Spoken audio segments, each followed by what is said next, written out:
The Bureau of Land Management is asking for public input on a proposed timber harvest in the Applegate and Lake Creek areas.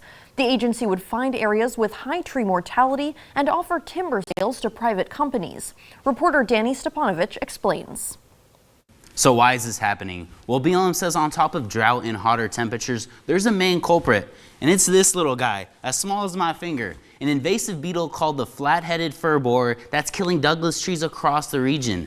Now, BLM is calling for urgent action. So this project's designed to remove dead and dying trees to enhance public and firefighter safety. The Douglas fir mortality assessment targets 9,000 acres across the Applegate and Lake Creek areas. The three main goals is kind of to reduce the number of dead trees, to make it safer for firefighters, to reduce that fire risk, and then to help reset forest conditions to be healthier. But a local conservation group says while beetles are impacting Douglas firs, the project allows logging well beyond infected trees. One of our big concerns is that when you actually get out on the ground and look at the timber sale units, a pretty good portion of those units are actually green, living stands. Luke says BLM documents allow logging in forests with as little as 10% tree mortality, and that up to 85% of living trees could be removed in some areas. Clearly, when you're logging, 85% of a living stand, the end result is canopy loss, habitat loss, and deforestation. He argues those mature, closed canopy forests are among the most fire resistant on the landscape. Now, when you cut out those large trees and you remove that overstory canopy,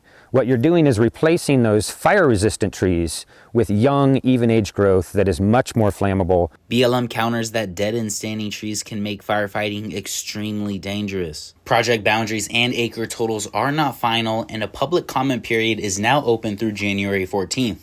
In Rouge, Danny Stepanovich.